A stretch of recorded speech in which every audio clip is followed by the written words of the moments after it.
Shalom, shalom, mis amados hermanos, que la paz del Eterno sea sobre todos ustedes. Bueno, estamos en la parashá Noah en esta ocasión, capítulo Perek 6, pasuk 9. Esta es la descendencia de Noah que era el hombre justo, íntegro en sus generaciones. Con temor de Dios se condujo Noah. Engendró Noah 3 hijos, a Shem, a Ham y a Yafet. Se corrompió la tierra delante de Dios y se llenó la tierra de despojo. Vio Dios a la tierra y he aquí que estaba corrupta, porque había corrompido todo ser de carne su camino sobre la tierra. Entonces dijo Dios a Noah: el fin de todo ser de carne ha llegado delante de mí, porque se ha llenado la tierra de despojo por causa de ellos. He aquí que yo los destruiré con la tierra. Bueno, pues de inicio nos habla y nos enseña la Torá precisamente de una situación muy singular que estaba aconteciendo, que estaba pasando, y es nada más ni nada menos la situación de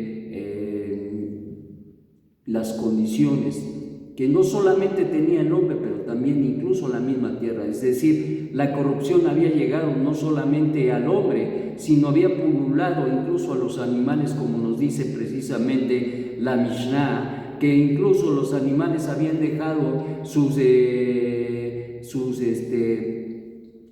géneros, e incluso habían estado y tenían relaciones, por ejemplo, el toro con el burro, etcétera, etcétera. Y entonces esto estamos hablando de situaciones bastante degradantes. Y por eso es que incluso cuando nuestro Santo Maestro nos advierte acerca de las circunstancias y cosas que habrán de pasar cuando se acerque el tiempo de la venida de nuestro Santo Maestro, nos advierte y nos dice que será como en los tiempos de Noah. ¿Esto qué quiere decir? Que nos está hablando de una corrupción tan terrible y tan tremenda en la tierra, en el mundo, precisamente, y se está dando paso a paso, lo vamos viendo. Hay ya, hablando de alguna cosa, los países han estado aceptando el aborto, y ahora en los mismos países, los estados que están definiéndose si aceptan o no aceptan, y la gran mayoría están aceptando el aborto, y esto nos causa una situación muy grave, porque es un derramamiento de sangre que, como dice la Torá, que el hombre que derramara sangre de su mano se la demandará. Entonces, ¿de qué estamos hablando? Estamos hablando de que vamos de mal en peor en esta situación, y precisamente era la condición en que estaba la generación de Noah. Y esta es una condición muy importante, no desmereciendo a Noah. Recordamos precisamente lo que nos enseña la Mishnah y al respecto, de que dice que Noah cayó gracia y que era íntegro en sus generaciones.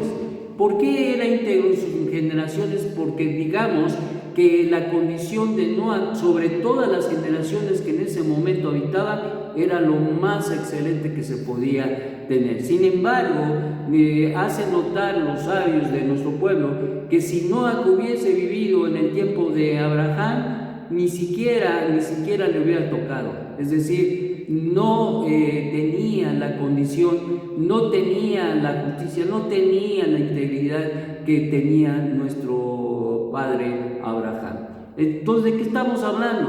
Estamos hablando de una condición que, aún a pesar de las circunstancias, las situaciones, el Eterno vio y miró que en la vida de Noah, que tal vez una pequeña luz de integridad, una pequeña luz de justicia, una pequeña luz que le permitió a él y su familia salir librados del Mabul. Por lo tanto, mis amados, esto nos habla precisamente de una situación que tenemos que reflexionar muy fuertemente en nuestras vidas, y es precisamente la corrupción. Es algo que nosotros tenemos que cuidar, es algo que nosotros tenemos que cuidar en nuestra propia vida, en nuestra forma de ser, en nuestra forma de pensar, en nuestra forma de actuar. Si hay cosas que yo estoy viendo que me pueden corromper o que me corrompen, no las veo, no las veo. Si hay cosas que estoy escuchando que corrompen mi vida, que me pueden llevar a un estado de corrupción, no los escucho, etcétera, etcétera. Ya hemos estudiado que hay 7 jueces que el Eterno nos ha dado, por lo tanto tenemos que tener mucho cuidado y ocupar a esos jueces para poder decidir qué sí entra a mi vida, qué sí entra a mi mente, qué sí entra por mis ojos y qué no entra, de tal manera que yo cuide mi vida de la corrupción. ¿Y qué decir de mi casa? ¿Y qué decir de mi casa? Tenemos que cuidar nuestra casa, nuestra familia, ayudar a nuestros hijos a decidir correctamente, ayudar a la esposa que también dirija correctamente a la familia. Esto es algo importante, porque muchas veces, aunque somos familia, lo que para uno pudiera estar correcto, para otro dice, pues no le veo nada de malo. Bueno, tal vez no tenga nada de malo en su momento, pero pudiera y puede ocurrir que te pueda llevar a un estado de corrupción. ¿Y entonces qué hacemos? Bueno, ponemos un cerco de protección precisamente para que no acontezca, porque puede suceder, porque puede acontecer estas situaciones. ¿Qué decir entre los hijos? Tenemos que ayudarles a poder entender y comprender precisamente este tema, porque hoy con todas las comunicaciones, la computadora, el teléfono inteligente, hay una serie de situaciones terribles que pululan ahí, que ustedes lo saben, y por lo tanto tenemos que advertir, tenemos que instruir a nuestros hijos. Y esto es el trabajo más extraordinario que podamos tener como padres, de poder, yo digo siempre, y pienso para mis adentros, y que no es fácil, no es fácil. Criar hijos con convicciones es lo más difícil del mundo. Vivir una vida con convicción en lo personal es lo más difícil del mundo. Pero el trabajo es que tú vivas, que empieces, que tengas, que te muevas, que vivas, que pienses, que actúes con convicción, porque tu vida se va a llenar de luz. Eso es algo bien importante, porque en el caminar, en el devenir de la vida, mis amados, llegan momentos en que tú tienes que decidir. ¿Y sabes qué? No te cuesta trabajo decidir al decir, esto no, esto no vale la pena. No, ¿y para qué esto? Y esto es bien importante, porque hay cosas que sí afectan y hay cosas que pudieran afectar. Y aún en las que pudieran afectar, uno dice, pues ni vale la pena. Prefiero invertir mi tiempo, prefiero invertir mi vida en cosas que valen la pena.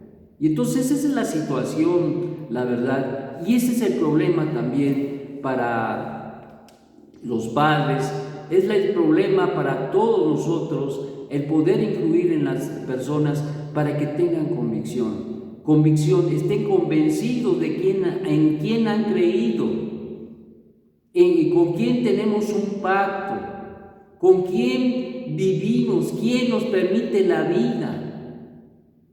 Eso es lo que tenemos que vislumbrar y entender, y a veces se pierde la perspectiva, pues al caminar, al andar en la vida, a veces se piensa que yo soy autosuficiente, que yo soy Juan Camané, que yo puedo, que yo esto, que no es cierto. Nosotros dependemos total y absolutamente de quien vive por los siglos de los siglos. Y por lo tanto, mis amados, una vida pegada al Eterno es una vida que vale muchísimo, porque no solamente va a valer para ti mismo, no va solamente a valer para tu familia, pero para todos aquellos que se acerquen a ti, siempre van a encontrar un recurso, un medio, una situación extraordinaria en tu vida. De lo contrario, tenemos el otro lado de la tortilla, tenemos el otro lado de la convicción, tenemos una manera de vivir que galantea, que seduce el alma del insensato, del simple, y por esas razones no nos podemos dar el lujo de poder vivir una vida sin convicción. Y ese es el trabajo más grande, el más extraordinario que uno tiene como maestro, como padre dentro de la familia, como madre. Y por lo tanto, mis amados, el vivir, el poder enseñar, desgraciadamente, muchas veces miramos en las familias que los padres ahí van y eso. Van creciendo los hijos y se empiezan a despegar, a despegar, a despegar, a despegar, a despegar. ¿Hasta qué? ¿Y a dónde está Julio? Ya no viene a la Keilah con sus padres, ya no le interesa, de vez en cuando aparece. Y eso nos está hablando de que ha sido absorbido por el mundo. ¿Y por qué? Porque no creció con convicción, porque no se le dio la convicción en su casa, porque se pensó que solamente era religiosismo, pero no se entendió la razón de la vida. Hoy, más que nunca, tenemos que vivir con convicción. Noah, en su poca luz o en su mucha luz en las generaciones en que vivió, estaba convencido de que había un Dios creador. Y por esta razón, tal vez levantó el último bastión que permitió a la humanidad una segunda oportunidad. Y eso es algo que nosotros tenemos que hacer, mis amados. Levantar el bastión para poder dar oportunidad a otros muchos que puedan conocer y saber del único Dios verdadero, adquirir convicción y vivir para Él, porque es lo que realmente vale la pena y lo que cambia y transforma la vida del ser humano. De lo contrario, solamente está la corrupción. Que el Eterno te dé un magnífico día. Shalom, shalom.